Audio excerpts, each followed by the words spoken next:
Picture this. It's the summer of 1982.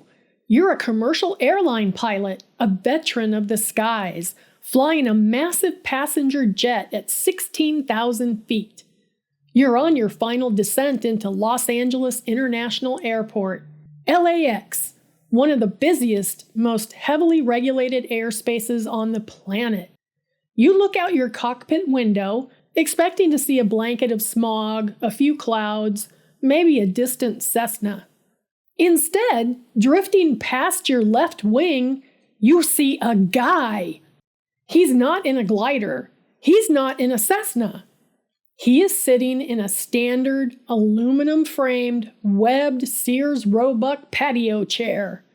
He is wearing shorts, he is holding a pellet gun, and he is casually sipping a cold Miller Lite.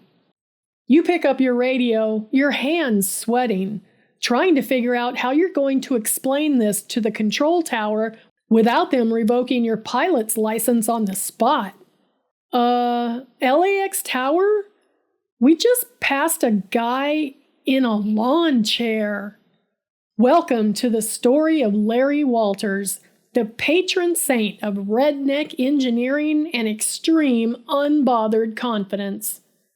This is the tale of a man who looked at the insurmountable laws of aviation, the FAA, and basic physics and said, "Nah, I can do it cheaper."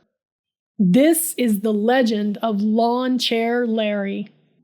Larry Walters was not an adrenaline junkie. He wasn't a stuntman, and he certainly wasn't an aerospace engineer. He was a 33-year-old truck driver from North Hollywood, California. But Larry had a dream that had consumed him since he was 13 years old. He wanted to fly. Like many kids of his generation, Larry wanted to join the United States Air Force. He wanted to strap into a fighter jet and pierce the clouds. But there was one glaring issue: his eyesight. Larry had poor vision, and the military's strict physical requirements meant his dream of becoming a pilot was grounded before it ever took off. So Larry did what most people do. He compromised. He got a job, he drove a truck, he paid his taxes, and he lived a quiet, ordinary life. But every time he looked up at the California sky, the ache returned. He couldn't shake the feeling that he belonged up there. By 1982, Larry decided he was done waiting. If the Air Force wouldn't give him an airplane, he was going to build his own. But Larry didn't have the funds for a private plane, nor did he have a pilot's license. What he did have was a fundamental understanding of buoyancy, a Sears catalog, and a level of absolute unshakable confidence that borders on the mythical. Larry's plan was brilliant in its sheer terrifying simplicity. He would buy some weather balloons, fill them with helium, attach them to a lawn chair, and gently float above his backyard. He called his aircraft Inspiration 1. To understand the sheer absurdity of what was about to happen, we have to look at the meticulous yet completely unhinged preparation that went into Inspiration 1. Larry didn't just buy a few party balloons. He went to a military surplus store and purchased 45 heavy-duty weather balloons. These weren't your standard birthday inflatables. When fully expanded, each of these neoprene monsters measured 8 feet in diameter. Next, he needed a payload module. Forget carbon fiber or lightweight aviation aluminum. Larry went to Sears and bought a standard webbed patio chair, the kind you sit in to watch your uncle grill hot dogs on the 4th of July. Now, Larry wasn't completely reckless. He understood he needed a way to control his altitude. For ballast, he tied several plastic gallon jugs filled with water to the legs of the chair. If he started sinking, he would simply dump the water to lighten the load. But what if he went too high? How does one initiate a controlled descent in a flying patio chair? Larry's solution was an act of pure redneck engineering genius. He bought a pellet gun. His plan was to simply shoot out the balloons one by one until he gently descended back to Earth. To round out his flight gear, he packed an altimeter, a CB radio to communicate with his friends on the ground, a few sandwiches, and, because it was a hot July day in California, a cooler with a 6-pack of Miller Lite. He was ready. The date was July 2nd, 1982. Larry and his girlfriend, Carol, dragged the gear to a friend's backyard in San Pedro, California. San Pedro is a port community right on the water and, crucially, just south of Los Angeles and its massive international airport. They spent hours filling the 45 weather balloons with helium. The sheer volume of gas was staggering. The balloons strained against their tethers, a massive, multicolored cloud of pure lifting force begging to be released. Larry's flight plan was modest. He intended to sever the primary tie-down, float up to a comfortable altitude of about 30 feet, enjoy the view of the neighborhood, eat his sandwiches, drink his beer, and eventually pop a few balloons to come back down. He was tethered to the bumper of his friend's Jeep by a heavy-duty rope, just in case. Larry climbed into the Sears patio chair. He strapped himself in. He loaded the pellet gun. He placed his beer in the cooler. He gave the signal to his friends on the ground. Cut the cord. Now, here is where Larry Walters learned a harsh, unforgiving lesson about physics and mathematics. Larry had vastly overestimated the amount of helium required to lift a 165-pound man and a 15-pound aluminum chair. He hadn't created a gentle, floating viewing platform. He had essentially strapped himself to a solid fuel rocket booster made of party supplies. When his friend cut the tether line linking the chair to the Jeep, Larry didn't gently float up to 30 feet. The tether rope snapped with a sound like a rifle shot. Inspiration 1 didn't drift, it launched. Larry shot into the Southern California sky at an estimated rate of 1,000 feet per minute. He blasted past 30 feet in seconds. He blew past 100 feet. The rooftops of San Pedro shrank into tiny geometric shapes. The Pacific Ocean opened up on the horizon. Larry was pinned to his seat by the sheer G-force of the ascent. His glasses were blown askew. He reached for his CB radio, his voice trembling as he keyed the mic to his girlfriend on the ground. Carol? He stammered over the static. I'm going up real fast. Larry Walters was in serious trouble. He had rocketed past 1,000 feet, then 5,000 feet, then 10,000 feet. He didn't stop ascending until he had leveled out at an astonishing 16,000 feet. That is over 3 miles high. At 16,000 feet, the world changes. The air is incredibly thin, making it difficult to breathe. The temperature, even in July in California, drops to near freezing. Larry was wearing nothing but a t-shirt, shorts, and a pair of loafers. He was freezing, hypoxic, and clinging to the plastic armrest of a chair designed for a suburban patio. To make matters worse, as he shot upward, the violent shaking had caused his pellet gun to shift, and he was terrified of accidentally dropping it. If he lost the gun, he had no way to pop the balloons. He would be at the mercy of the wind until the helium naturally dissipated, which could take days, or until he drifted out over the Pacific Ocean and froze to death. So Larry did the only thing he could do. He sat perfectly still, gripping the chair for dear life. He didn't dare shift his weight. He didn't dare reach for the pellet gun yet, fearing the sudden movement might tip the chair. He just sat there, freezing in the upper Stratosphere.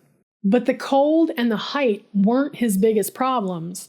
The wind had caught Inspiration 1, and it was blowing him steadily north. North, directly into the primary approach corridor for Los Angeles International Airport. Down in the LAX Air Traffic Control Tower, the radar screens started showing a bizarre anomaly. A slow-moving, unidentified object was drifting right through the airspace where heavy jumbo jets were lined up to land. It was at this moment that a Trans-World Airlines pilot, bringing his massive jetliner in for an approach, looked out his window. Imagine the mind-bending sight. You are flying a multi-million-dollar piece of advanced machinery. You look out the glass, and drifting past your left wing is a shivering man in a lawn chair surrounded by weather balloons clutching a BB gun. The pilot keyed his radio. LAX Tower, TWA Flight 231. We just passed, it looks like a guy in a lawn chair. The silence in the tower must have been deafening. TWA 231, say again? I repeat, we have a man in a patio chair attached to balloons, holding a gun at 16,000 feet. Minutes later, a pilot from Delta Airlines radioed in the exact same impossible sighting. The FAA was officially dealing with the most ridiculous UFO in aviation history. LAX air traffic controllers had to start diverting multi-million-dollar commercial flights to avoid a mid-air collision with a lawn furniture enthusiast. For 45 minutes, Larry hovered in the freezing death zone above Los Angeles. Finally, he gathered his courage. He knew if he didn't start his descent soon, he would either freeze, pass out from lack of oxygen, or get sucked into the jet engine of a Boeing 747. He slowly, carefully unholstered the pellet gun. His hands were shaking violently from the cold and the adrenaline. He aimed at the outermost weather balloon. Pop! The sound was muffled in the thin air. The balloon shredded. Inspiration 1 shifted slightly, but the massive cluster of remaining balloons held strong. Larry aimed again. Pop! Pop! Pop! He shot out several balloons. Slowly, agonizingly slowly, the altimeter needle began to dip. 15,000 feet, 12,000 feet, 10,000 feet. The air began to warm up. He could breathe a little easier. The terrifying expanse of the ocean was replaced by the sprawling concrete grid of Long Beach, California. But Larry wasn't out of the woods. In fact, his problems were just changing shape. As he descended further, dropping his empty water jugs for ballast to slow his fall, a horrible realization washed over him. He was coming down too fast, and he had no steering mechanism whatsoever. He was completely at the mercy of the thermals and the wind. Suddenly, a gust of wind caught the rig. The chair violently jerked. Larry fumbled. The pellet gun slipped from his freezing, numb fingers and plummeted thousands of feet to the earth below. He was now completely out of control. He couldn't pop any more balloons. He just had to ride it out and pray he didn't land on a freeway. As he crossed over Long Beach, dropping below 1,000 feet, he realized his landing zone was going to be a dense residential neighborhood. Bzzz. The remaining weather balloons slammed directly into the primary electrical power lines of a Long Beach neighborhood. The thick neoprene and heavy ropes tangled instantly in the high-voltage wires. The collision sparked a massive electrical short. In an instant, a massive section of the city of Long Beach was plunged into total blackout. Larry's chair swung violently, dangling mere feet above the asphalt. The ropes groaned, holding the chair suspended between the live wires and the street below. He had done it. He had flown, and he was alive. But he was currently stuck in a highly electrified trap of his own making. The neighborhood residents, suddenly devoid of electricity, poured out into the streets to see what had blown the transformers. They looked up and saw a man in a Sears patio chair dangling from the power lines, surrounded by a chaotic mess of popped weather balloons. The police were called. The fire department was dispatched. The utility company scrambled to cut the power to the line so they could safely extract the rogue aviator. When the fire department finally brought in a ladder and untangled Larry from the power lines, his boots touched the solid ground of Long Beach. He was instantly surrounded by the Los Angeles Police Department. The officers didn't quite know what to charge him with. There was no specific law on the books against operating a lawn chair in controlled airspace. However, they knew he had broken several federal aviation regulations and blacked out a neighborhood. As Larry was being escorted to the back of a police cruiser, handcuffed, a swarm of local news reporters arrived on the scene. The scanners had been going crazy with reports of a UFO, a guy in a chair, and TWA pilots seeing ghosts. The press wanted answers. A reporter shoved a microphone into Larry's face. The reporter asked the question that everyone in America would soon be asking. "Larry, why did you do it? Why did you fly a lawn chair into the sky?" Larry Walters, shivering, exhausted, facing thousands of dollars in fines and potential jail time, didn't hesitate. He looked directly at the reporter, possessed by the calm, unbothered confidence of a man who had stared death in the face and won. He gave a 6-word answer that cemented his place in American folklore forever. "A man can't just sit around." Larry Walters was eventually fined $4,000 by the Federal Aviation Administration for violating federal airspace, flying an uncertified aircraft, and creating a hazard to other aircraft. Larry appealed the fine, arguing that his lawn chair was not an aircraft.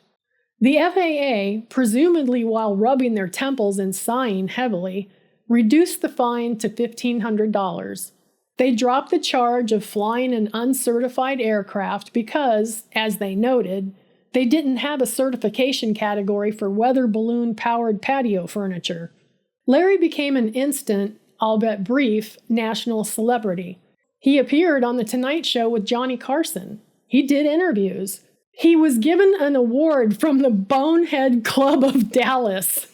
He even got a Timex watch sponsorship because he was wearing a Timex during his flight, and, as the slogan goes, it took a licking and kept on ticking.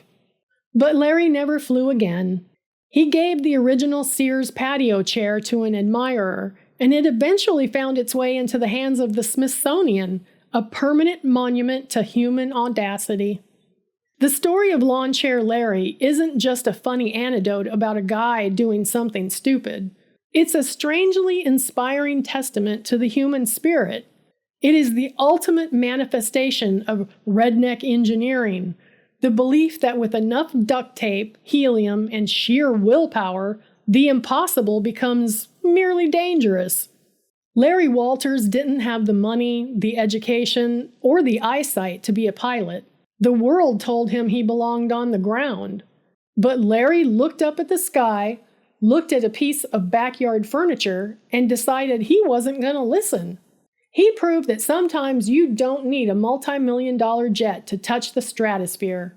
Sometimes all you need is 45 weather balloons, a pellet gun, a 6-pack of beer, and the unbothered absolute confidence of a man who refuses to just sit around. And there you have it, the wild, chaotic, and bizarrely triumphant flight of Lawnchair Larry. A story that proves truth is often way, way weirder than fiction.